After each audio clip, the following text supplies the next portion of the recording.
Bonjour à tous, à toutes les personnes qui nous ont déjà rejointes. Je vous propose d'attendre encore quelques instants avant de démarrer.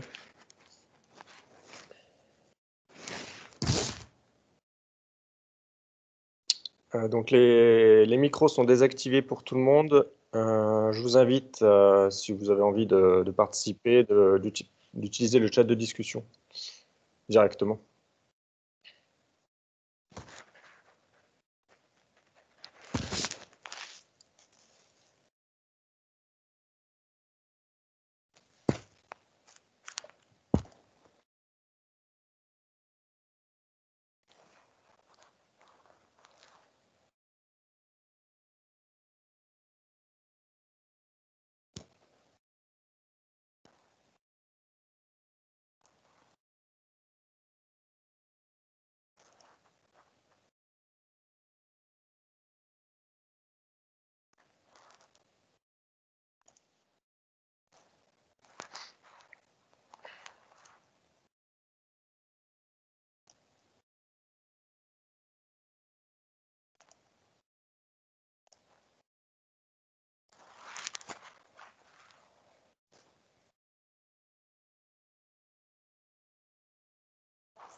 Bonjour aux dernières personnes qui viennent de nous rejoindre. On attend encore un petit peu et puis on commencera vers 11 h.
Bon, je pense qu'on va pouvoir commencer. Donc, bonjour à tous. Merci d'avoir rejoint cette invitation pour ce premier webinaire organisé par Epure.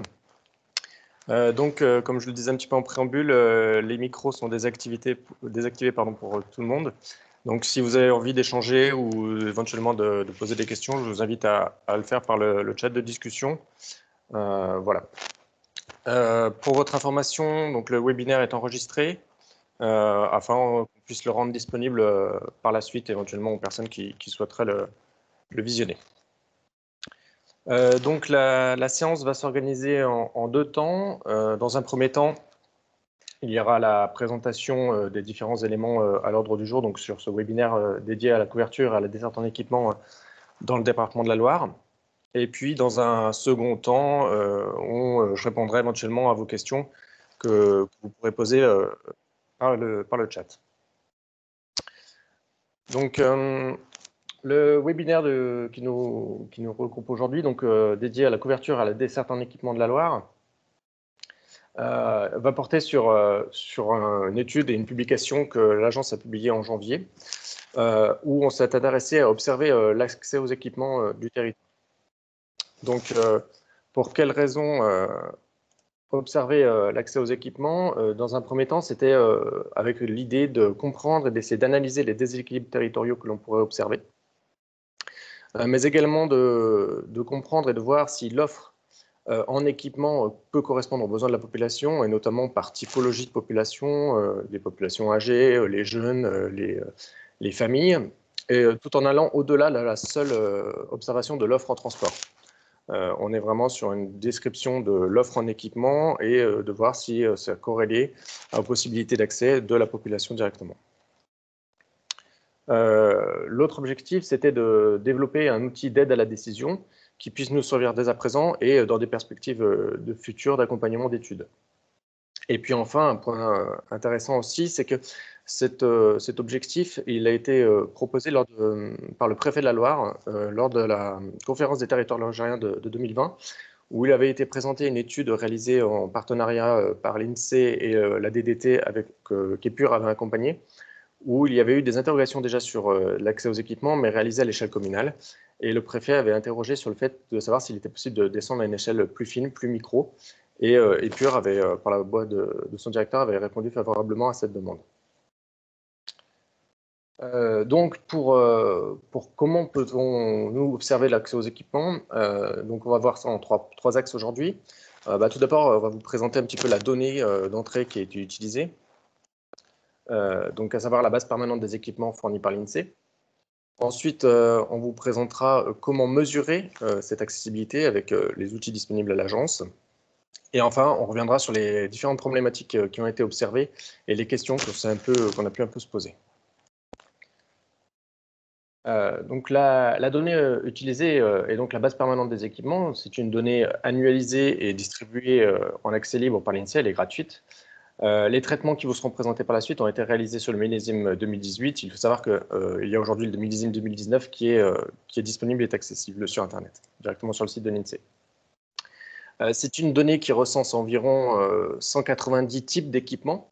Donc il n'y a pas l'intégralité des équipements que l'on trouve sur un territoire, mais il y en a quand même une très très grande majorité. Ils sont généralement recensés et géolocalisés assez précisément. Et ils sont regroupés dans 7 domaines différents.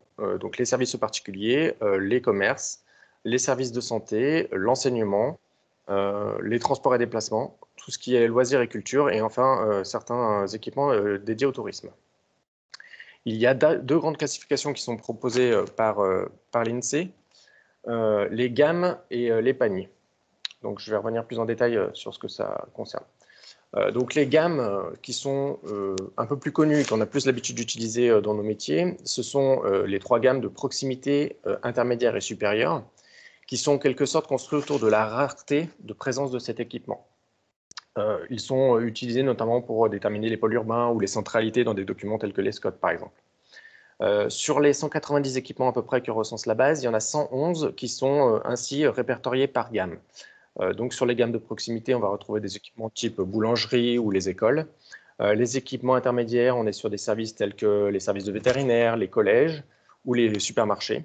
Et puis dans les gammes supérieures, on va retrouver des équipements beaucoup plus rares, tels que les universités, les lycées, les hypermarchés par exemple, ou les services d'urgence. Et puis à côté de ça, il y a une autre distinction possible qui va être beaucoup plus indexée sur les usages et qui va nous intéresser aujourd'hui, ce sont les types les paniers. Et on en recense 4 types, donc les paniers plutôt jeunes, les paniers famille, les paniers seniors, et puis le panier de la vie courante.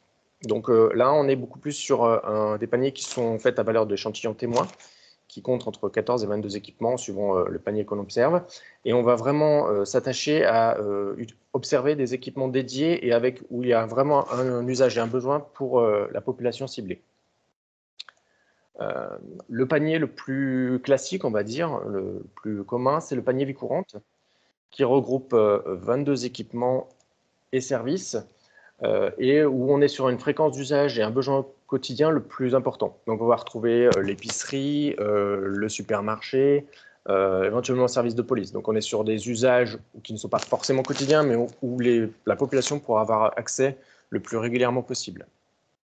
Ensuite, il y a le panier jeune ou panier étudiant, qui recense, lui, 16 équipements, où on est sur un usage ou un besoin qui correspond plutôt à une population comprise entre 19 et 29 ans. On est donc sur le début de la vie active, vie étudiante. On y recense, par exemple, les lycées ou les infrastructures universitaires, mais il n'y a pas les collèges. On y retrouve aussi des équipements, quelques équipements de loisirs, comme le cinéma, les gymnases, ou des équipements dédiés à cette tranche d'âge. Je pense, par exemple, aux écoles de conduite. Le panier senior, lui, donc c'est un panier qui est dédié plutôt aux usages des personnes âgées. Il y a 14 équipements recensés et on est principalement sur des équipements liés à la santé, au service à la personne, mais également quelques équipements pour les loisirs ou le sport. Je pense là au cinéma, par exemple. Donc on est sur vraiment une population cible de plus de 65 ans. Et puis enfin, il y a le panier parents-famille qui ressemble un petit peu finalement au panier vie courante.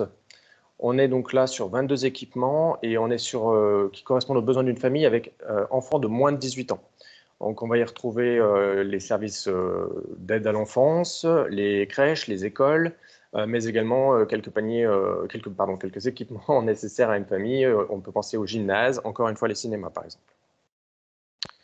Voilà, vous retrouvez ici dans ce tableau, alors qui est peut-être un peu petit, enfin un peu petit, donc la description de tous les paniers. Je ne vais pas vous les lister, mais on retrouve certains équipements qui sont communs à plusieurs paniers. Je pense par exemple au cinéma qu'on retrouve à la fois dans le panier jeune, dans le panier senior et dans le panier parent. Mais on retrouve aussi des services qui sont vraiment fléchés uniquement sur un type de panier, par exemple le panier maternité, la maternité par exemple dans le panier parent, ou les services de kiné ou de laboratoire, de services d'aide à la personne âgée dans le panier senior. Maintenant, si on s'intéresse un petit peu à ces équipements dans le territoire ligérien, qu'est-ce que l'on peut observer? Alors, si on est sur l'intégralité des équipements, on recense environ 22 000 équipements dans la BPE sur le territoire ligérien. Cependant, comme le montre la carte de droite ici, on a une densité qui est très hétérogène sur notre territoire, puisque là, sur les points représentés, donc plus on est dans le rouge, plus on a une densité d'équipements élevée. Lorsqu'on est dans le bleu, c'est qu'il y a présence d'un équipement un peu, on va dire, isolé. Et toutes les zones grises, c'est là où il n'y a pas d'équipement à proximité. Ce qu'on constate, c'est qu'il y a une poche sur le sud du département, dans les vallées de l'Ondaine, du Gier et autour de Saint-Étienne jusqu'à Andrézieux, avec une forte densité d'équipements. Et ensuite, il y a des poches un peu plus localisées, notamment une poche assez importante ici autour de Roanne, une poche autour de Montbrison, et puis quelques points ponctuels, on va dire, comme à Feur, à Charlieu, ou encore à Noir-Étable.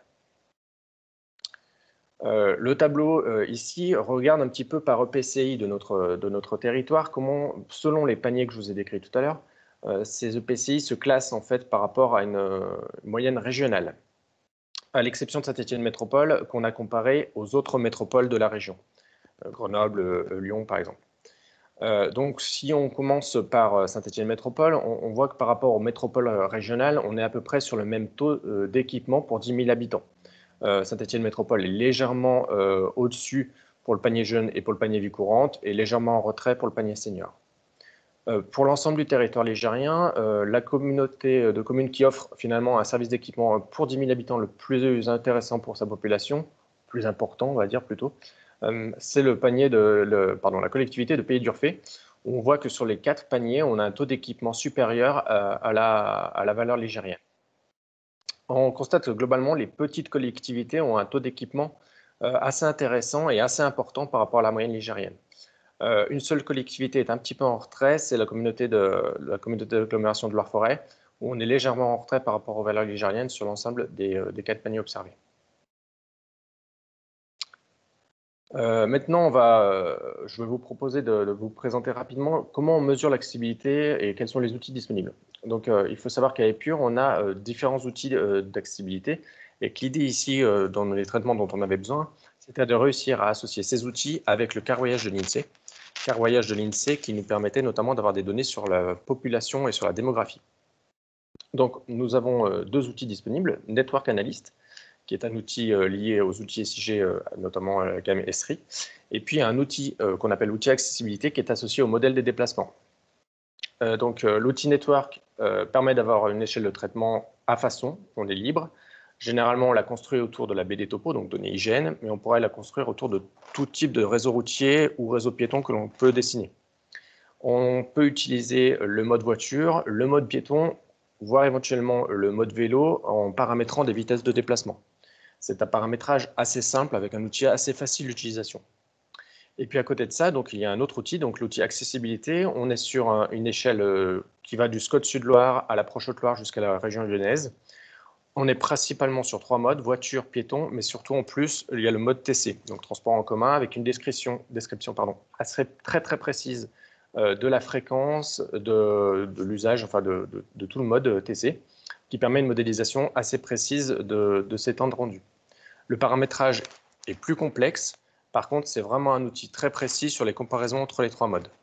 Donc, si je peux résumer sur les outils, donc Network, on est plus sur une utilisation un peu libre à façon où on peut finalement intervenir sur n'importe quel territoire, alors que sur l'outil accessibilité, on va être sur quelque chose qui va nous permettre vraiment de comparer les territoires entre eux sur une échelle un peu plus restreinte. Donc, pour ce qui nous intéresse ici, comme on travaillait sur l'ensemble du territoire ligérien, on a retenu l'outil Network en faisant travailler sur trois modes, donc vélo, piéton et voiture, et on déclinera ensuite, suivant les axes qui nous intéressaient, les thématiques qui nous intéressaient, on a choisi finalement différents modes de représentation. Donc, pour vous donner une idée de ce que l'on peut faire avec Network, ici, on est sur la ville de Saint-Étienne. On a paramétré un point de départ sur la place de l'hôtel de ville de Saint-Étienne et on regarde en marche à pied, en paramétrant des vitesses de déplacement, ce que l'on obtient à 10 minutes en marche à pied et à 15 minutes en marche à pied. Alors là, bien sûr, c'est des temps en quelque sorte neutres. On paramètre une vitesse de déplacement. On peut éventuellement tenir un petit peu compte des points noirs du réseau. Voilà, ça donne une image. Ensuite, donc, notre objectif, c'était de croiser ça avec les équipements que je vous ai décrits précédemment. Donc, on voit ici à l'écran l'ensemble des équipements que l'on peut trouver sur la ville de Saint-Étienne autour de cette place de l'hôtel de ville. Il n'y a pour le moment pas de tri fait en fonction des paniers que je vous ai décrits précédemment. Et l'idée, c'était de rapprocher ça du carreauage INSEE. Donc, le carreauage INSEE est une donnée avec des carreaux de 200 mètres par 200 mètres, proposée par l'INSEE à intervalles réguliers. Donc, pour le moment, c'est la donnée 2015. La donnée précédente était de 2010, qui décrit pour chaque carreau du territoire la population qui y habite. Donc, on y trouve à la fois le nombre d'individus, mais aussi des informations sur le nombre de ménages, quelques informations sur le revenu, la composition du ménage, éventuellement la composition du logement, par exemple. Donc, il n'était pas intéressant pour nous d'arriver à croiser les deux pour quantifier finalement les populations qui avaient accès aux équipements qui nous intéressaient. L'idée étant d'obtenir ce type de représentation en quelque sorte à la fin, où on peut, par exemple, si je reprends mon carreau de l'hôtel de ville, on sait qu'ici, depuis ce carreau, si on considère par exemple un temps d'accès de 10 minutes, on a accès à 16 équipements du panier famille. Sur les 22 disponibles du panier famille décrit tout à l'heure, et on peut ainsi cartographier pour chaque carreau du territoire le nombre d'équipements qu'on peut trouver à proximité, en croisant avec nos dessertes démontrées précédemment de Network. Pour préciser sur le volume retenu, on ne retient pas, par exemple, si on est sur les paniers famille, on ne retient pas le nombre d'écoles et à chaque fois qu'on croise une école, on somme une école, on retient l'occurrence. Si on a une école plus un service, je ne sais pas moi, de kiné ou des choses comme ça, ça s'ajoute. Donc, lorsqu'on obtient ici à l'écran 16 équipements, c'est qu'on a 16 équipements différents accessibles à proximité. Une fois ces traitements faits, on a décidé de s'intéresser à différentes problématiques avec un objectif de finalement s'interroger, de questionner un petit peu le territoire en l'illustrant avec des exemples. Donc on a retenu 4 problématiques. La première sur est-ce que nos territoires sont et seront adaptés au vieillissement à venir de la population. Ensuite, on s'est interrogé sur l'importance des structures liées à la petite enfance dans les secteurs ruraux. Là, on viendra sur un exemple sur Forêt-Est. Sur la première partie, pardon, ce sera sur Loire-Forêt. Ensuite, on s'est posé la question sur quel était l'accès pour les quartiers urbains, mais également pour les communes périurbaines. Donc là, on a sondé sur 3 quartiers de Saint-Étienne et sur quelques exemples de communes périurbaines. Et puis enfin, on s'est un peu posé la question sur les établissements scolaires structurants et leur choix de localisation. Quelles évolutions il y a eu dans le temps et quelles perspectives. Pour le panier senior, donc, puisque sur le vieillissement de la population, on a illustré ça sur le territoire de Loire-Forêt agglomération. Donc, pourquoi ce territoire? C'est un territoire donc, de 110 000 habitants, avec à peu près 10% de la population qui a plus de 75 ans, ce qui fait qu'on est sur une proportion finalement équivalente au volume au reste du département. Par contre, on est sur une légère surreprésentation en termes de jeunes retraités, mais également sur les actifs en deuxième partie de carrière, donc entre 40 et 59 ans. À l'inverse, on a quand même un territoire qui est très attractif pour les jeunes ménages, mais ça ne compense pas forcément ces deux propos. Ce qui fait que si on se projette sur des projections ONFAL sur un vieillissement de la population avec plus de 33% de la population qui aura plus de 60 ans en 2050. C'est ce qui illustre ici le graphique. On voit avec la courbe comme ça qui s'indexe sur les populations âgées. À partir de là, on s'est dit, c'est intéressant sur ce territoire de regarder un petit peu les équipements dédiés aux populations seniors et voir comment ils se localisent. Donc, c'est un territoire où on recense actuellement 514 équipements dédiés aux seniors, donc depuis notre panier d'équipements seniors que tu réindiquais ici, avec vraiment deux grands pôles sur le territoire. Donc, Montbrison qui en compte 98 équipements, Montbrison ici qui est dans le cœur du territoire, et Saint-Just-sur-Ambert qui est plus au sud du territoire de leur forêt. Sur les communes du territoire, donc sur les 87 communes du territoire, il y a 14 communes qui offrent au moins un des 3 services d'aide aux personnes âgées observés. Donc ça fait que 14 communes sur 87 du territoire. Donc ça, c'est sur quelques données d'ensemble sur les équipements de ce territoire. Ensuite, en termes de traitement cartographique, là sur la carte, pour vous aider à la lire et à la comprendre, on a cherché à représenter, dans un premier temps, tous les carreaux recensant de la population qui ont accès à moins de 50% des équipements du panier senior.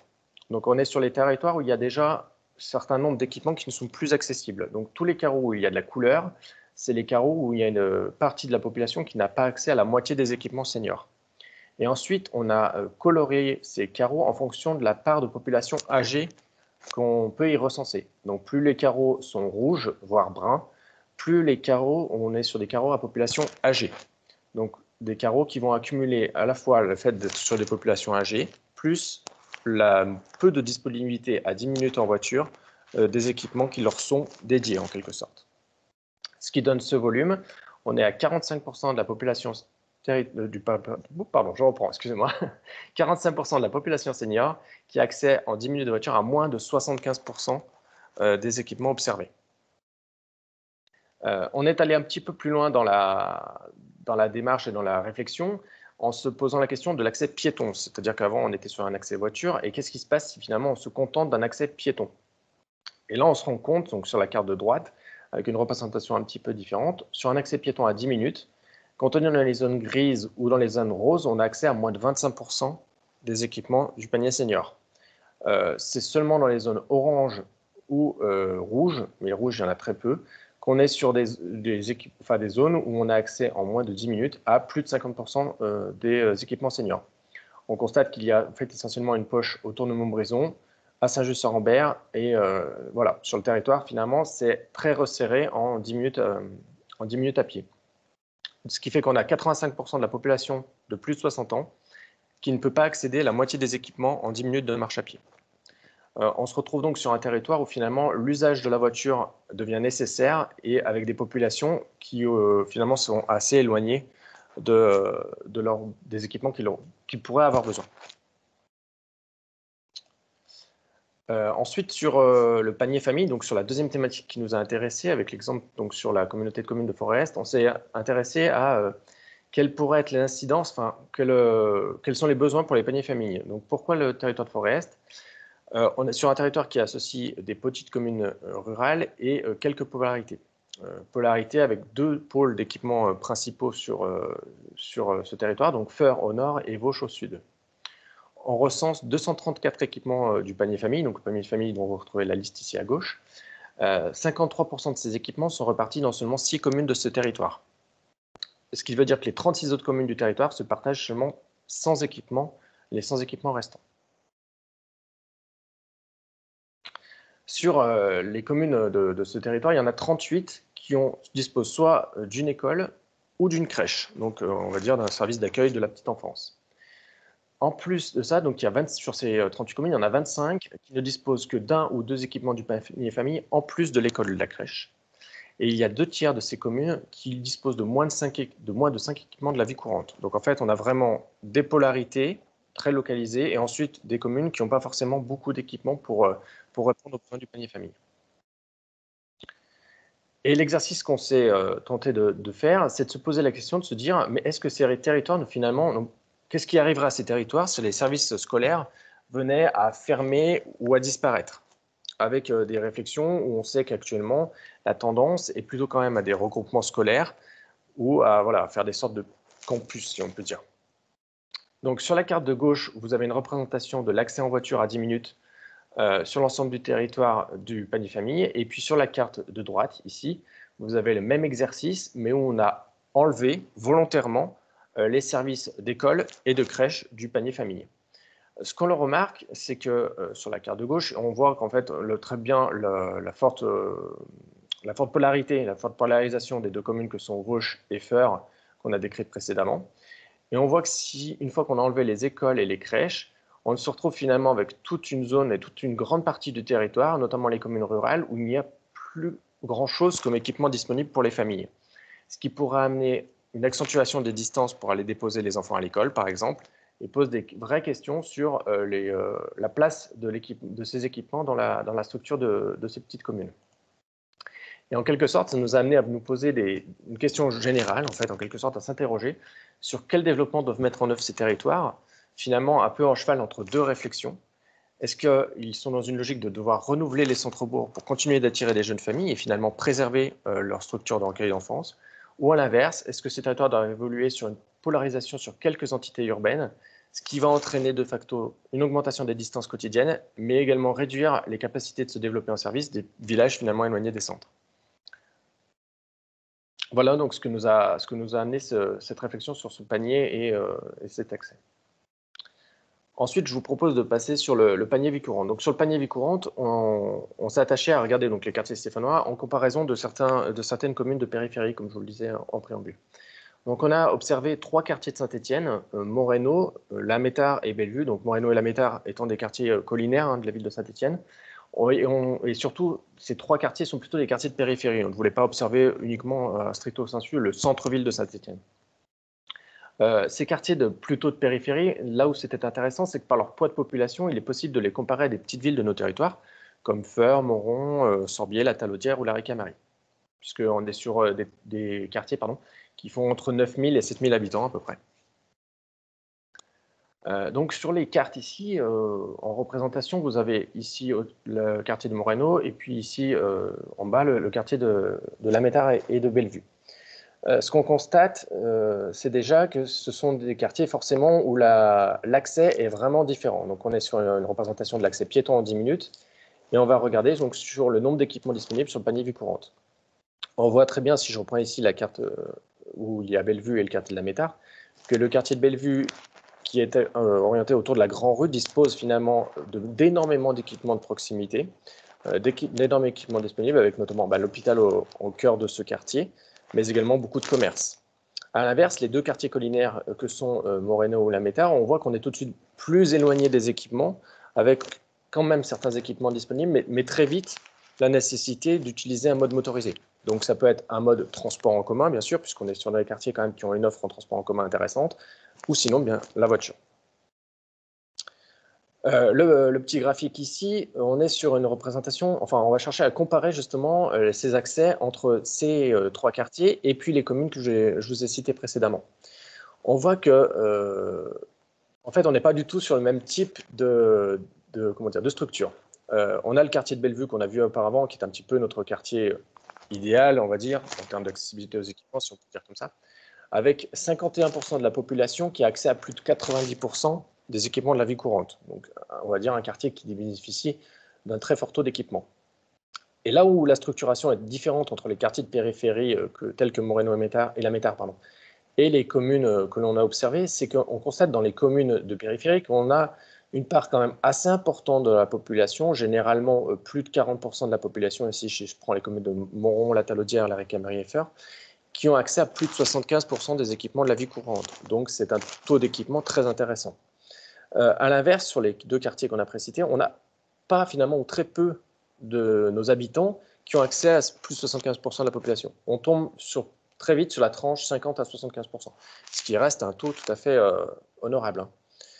Et si on regarde un peu plus près ce qui se passe dans la composition et la structuration communale, c'est que sur nos communes ici, on se rend compte que le taux d'équipement est bon pour les populations qui habitent les centres-bourgs, c'est-à-dire que là où se concentrent les petits commerces, les services d'école, les choses comme ça. Et ensuite, on tombe très vite sur des quartiers de périphérie où, à l'inverse, on est sur une population qui n'a pas ou plus accès à aucun des équipements de la vie courante. En quelque sorte, on a nos centres-bourgs qui bénéficient encore d'un taux d'équipement intéressant, et à côté, des quartiers de périphérie dans ces communes où l'accès piéton en moins de 10 minutes, les gens se trouvent très vite coupés finalement de ces équipements de première nécessité ou de premier besoin. Ce qui finalement nous amène à ce type de conclusion, c'est qu'on a des quartiers collinaires de la ville-centre, mais qu'on pourrait retrouver sur d'autres villes, qu'on pourrait faire l'exercice sur d'autres villes du territoire, où on a une qualité de service et une quantité de service qui est non négligeable, mais avec une certaine dépendance des modes motorisés, donc transport en commun ou voiture, enfin, ou autre, pour accéder à l'intégralité finalement de ces services. Et puis à côté de ça, on a des communes périurbaines où on a une offre en équipement et en service qui est très bonne et très localisée dans les centres-bourgs, mais qui n'a pas forcément accompagné le développement urbain en périphérie, avec donc des quartiers périphériques et des quartiers un peu de lotissement qui sont construits dans un second temps, qui n'ont pas forcément le même taux de service et le même taux d'équipement facilement à pied. Enfin, sur le dernier point qu'on a interrogé, donc qui correspondait au panier jeune en quelque sorte, mais qu'on a regroupé ici avec le panier vie courante pour avoir un peu plus d'informations et un peu plus de quantité de données, on a regardé, on s'est posé la question sur l'installation et la localisation des lycées et des collèges sur notre territoire. Pourquoi les lycées et les collèges? Parce que finalement, ce sont des lieux qui sont ancrés quand même dans notre vie quotidienne, à la fois parce que ce sont des lieux où on passe quand même une partie de notre vie en tant que lieu d'études et lieu de vie, mais c'est aussi des lieux qui pourraient finalement, pour les accompagnants, donc à savoir les parents, des lieux de dépose, par exemple, pour poser les enfants, et on pourrait trouver à proximité des services complémentaires qui animeraient la vie collective. Néanmoins, ces lieux, ces choix de localisation sont forcément contraints avec un impact en termes d'urbanisme, et dans les contraintes, on peut penser notamment à la contrainte foncière. Donc, ce qu'on a observé, en fait, on a observé sur un temps long, avec 3 exemples différents, des choix de localisation qui ont été faits dans le temps. Donc, on a pris le lycée Brassens, qui, lui, a été installé à Rive-de-Gier en 65, et puis on est reparti comme ça sur un pas de temps de 50 ans, avec le collège Guichard à Vauche. On se rend compte que sur ces équipements, on a eu, alors qu'il y a eu 50 ans d'évolution et dans l'aménagement et dans l'urbanisme, on est sur 2 équipements qui ont été installés en périphérie, pour des questions, par exemple, notamment ici d'accessibilité routière, sur le collège de Vauche, on est à proximité de la départementale, donc finalement un accès par la voiture très simple, mais des équipements qui sont finalement écartés et mis à l'écart de la ville et des équipements proposés. On est ici, pour ces 2 exemples pris, avec une très faible offre de services à moins de 10 minutes à pied. On a seulement une dizaine d'équipements, d'autres équipements de la vie courante ou du panier jeune à proximité. Pour le cas de Vauche, les équipements à proximité, ce sont essentiellement d'autres écoles ou le gymnase. Pour le lycée de Rive-de-Gier, on a quelques services de restauration et peu finalement d'autres services disponibles à proximité en 10 minutes à pied. À l'inverse, entre-temps, sur le lycée à Andrézieux, construit lui inauguré en 89, le choix était un petit peu différent, avec un lycée qui a été installé dans une cité, dans un groupement d'habitat collectif, donc dans le quartier de la Chapelle.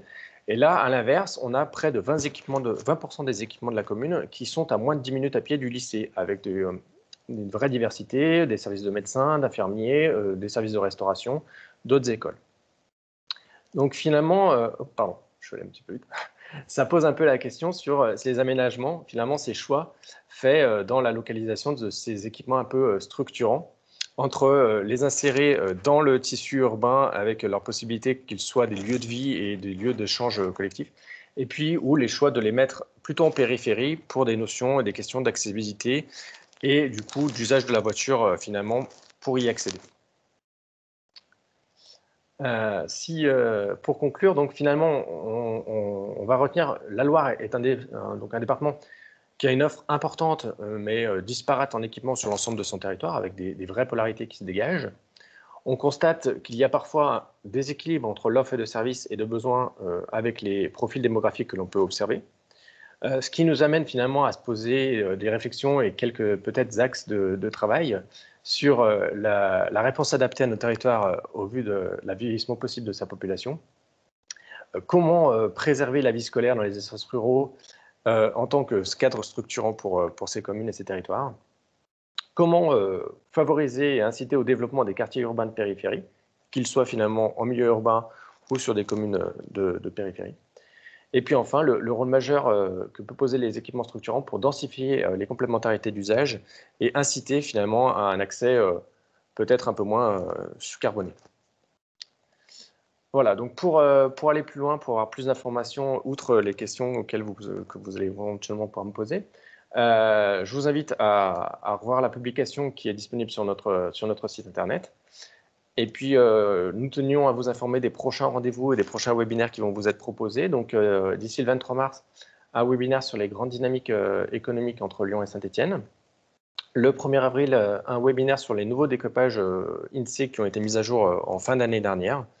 Et puis enfin, fin avril, un webinaire sur les marchés fonciers et une présentation de la base de données DV3F. Voilà, je vous remercie pour votre attention et puis du coup, je vous propose d'éventuellement passer à vos questions que vous pouvez me transmettre directement via le fil de discussion. Et je vous remercie pour votre écoute.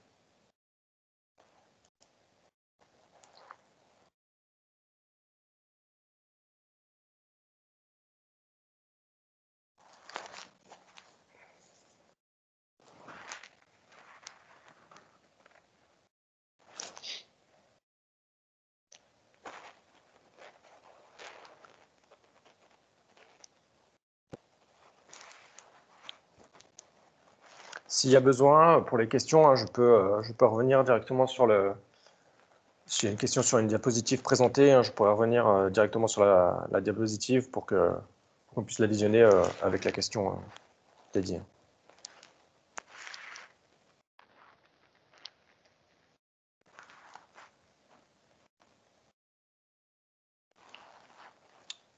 Oui, oui, bien sûr, on pourra vous retransmettre le PPT, oui, qui synthétise.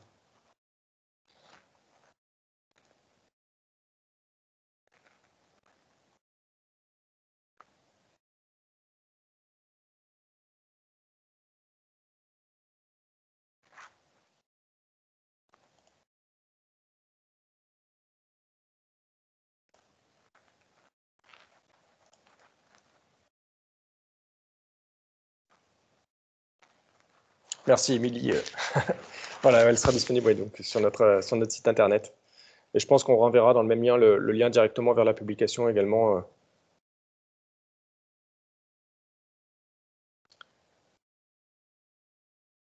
Alors, pardon, CCPU, et du coup, est-ce que vous pouvez juste me détailler l'acronyme? J'imagine que c'est une communauté de communes. Pays d'Urfé, c'est ça, j'imagine? Oui, effectivement, en fait, c'est vrai que c'est la collectivité où le taux d'équipement pour 10 000 habitants est effectivement le plus élevé. Alors peut-être que le fait de faire un ratio sur 10 000 habitants, finalement, comme c'est une petite collectivité, pardon, peut-être que ça a un peu influé sur le volume. Mais c'est vrai que c'est la commune où il y a le territoire où il y en a le plus. Alors, sur l'outil pour des études spécifiques, tout à fait, hein, puisque c'est un outil qu'on pourra mettre à jour chaque année avec la mise à jour de la BPE, donc de la base permanente, et on peut s'en servir et on s'en sert déjà pour des études spécifiques. Il faut savoir que historiquement, en fait, la première usage qu'on en a fait a été pour une étude sur l'interscot de la vallée du Gier, donc une étude sur la vallée du Gier, où on travaillait d'abord sur une approche locale. On n'était pas sur une approche accessibilité, on était sur une approche de zonage. On regardait ce qui se passait à 1 km.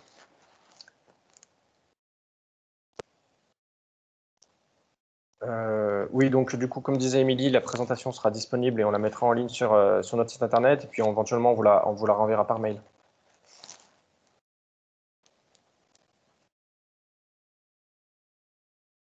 Alors du coup, donc, pour ce qui est de l'utilisation de l'outil pour les choix d'urbanisation de type PLU, PLUI, du coup, l'outil maintenant est à disposition à l'agence et on pourra effectivement s'en servir et l'utiliser pour ces études. On va déjà, par exemple, l'utiliser dans le cadre du Scott Sudler, pardon, on va déjà l'interroger et l'utiliser.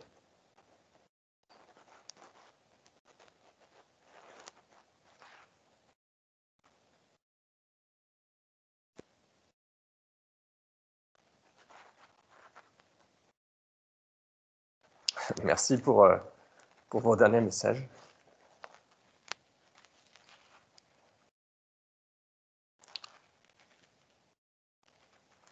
Je rajouterai également que sur les équipements, donc là, l'outil pour le moment s'intéresse donc aux gammes ou aux paniers, ou plus principalement aux paniers, mais c'est vrai qu'en fait, on peut tout à fait imaginer que ce type de traitement, on pourrait sonder qu'un seul équipement, par exemple.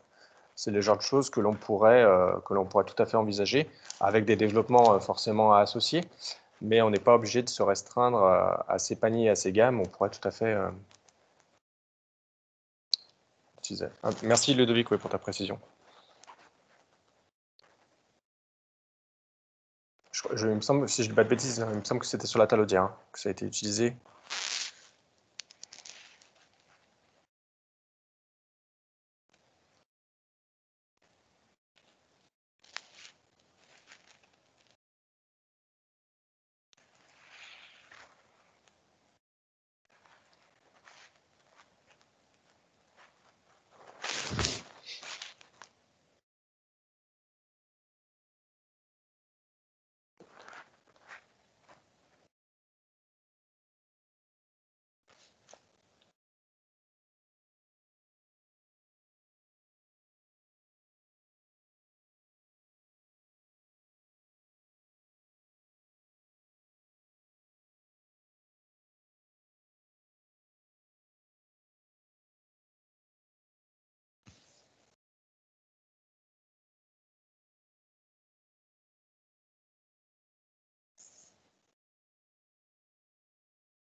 Pour votre remarque sur le tram, Monsieur Girardon, alors, je dirais que c'est pas à moi de vous répondre directement, mais effectivement, c'est un peu le but de cette publi, c'est voilà, c'était de poser des questionnements sur le territoire et voilà, sur les réflexions qu'on pourrait y mener.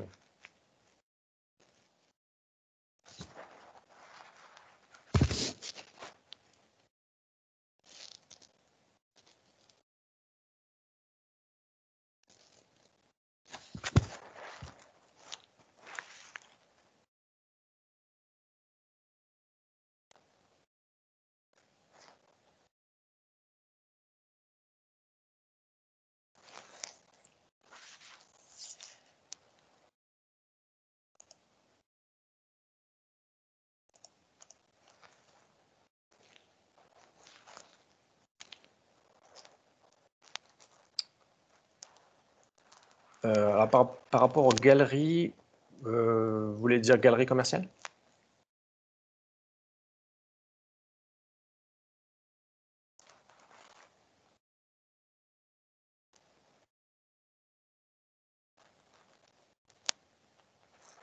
D'accord. Alors, pour tout ce qui est interrogation par rapport au risque, disons que je pense que ça pourrait être, enfin, ça serait une couche d'information supplémentaire. On pourrait regarder ce que ça donne, mais enfin, c'est le genre de choses qu'on peut interroger, hein, le croisement entre les risques, qu'ils soient miniers d'ailleurs ou autres, hein, inondations, je pense par exemple, avec les équipements. C'est le genre de choses que l'on peut faire. Je ne sais pas si ça serait directement lié aux problématiques d'accessibilité, mais tout au moins à Epure, nous avons les données, donc on peut les interroger, les croiser l'une avec l'autre. Je ne sais pas si j'ai directement répondu à votre question.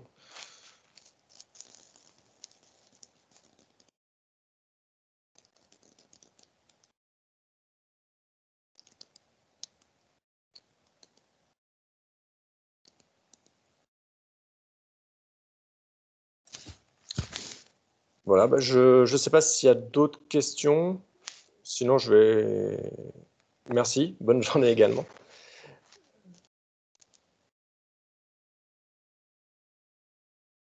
Ok, bah oui, écoutez, si ce genre d'études, bah, si ça vous intéresse, vous pouvez le proposer dans le cadre du programme partenarial.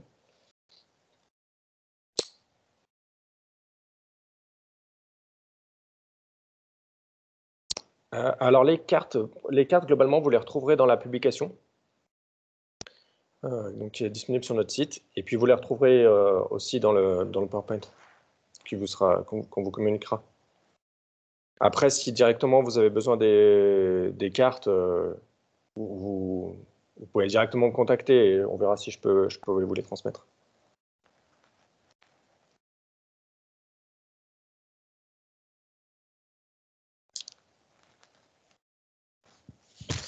Voilà, donc comme je vous disais, s'il n'y a pas d'autres questions, je vous propose de conclure ce webinaire.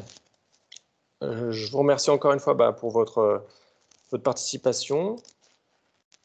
Je vous souhaite une bonne journée. Bon appétit également, puisqu'il va bientôt être l'heure de manger. Et je vous remercie. Et puis, Et puis, je vous dis donc rendez-vous pour les prochains webinaires.